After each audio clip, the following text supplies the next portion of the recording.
In the Yukon Legislative Assembly this week, the official opposition hammered the government on what the Yukon Party calls overspending and irresponsible borrowing. The two parties also duked it out over how to best address crime in the territory. Cali McTavish breaks down what happened for us.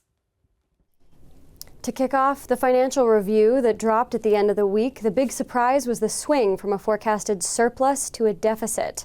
MLA Brad Cathers accused the government of overspending. He also says there's been a 40% increase in personnel spending since the Liberals took office. But the Liberals say the Yukon Party is trying to have it both ways.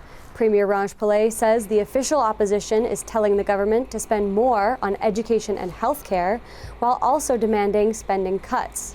The Yukon Party is also concerned about the amount of borrowing the government is doing.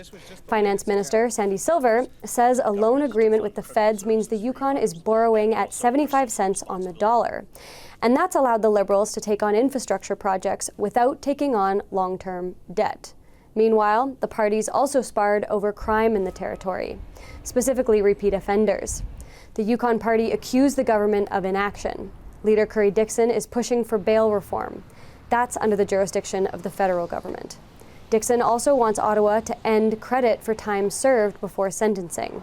But a former Crown prosecutor I spoke to this week said credit for time served encourages accused people to stay in jail while they wait for trial. As for the government, it says the solution is repeat offender management programs.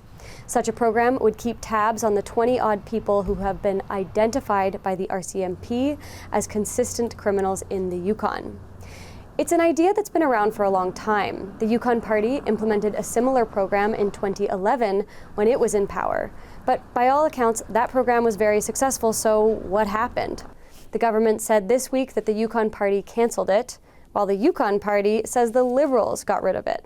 Either way, the government's been in power since 2016, so the real question is what's taken so long to bring it back? Cali McTavish, CBC News, Whitehorse.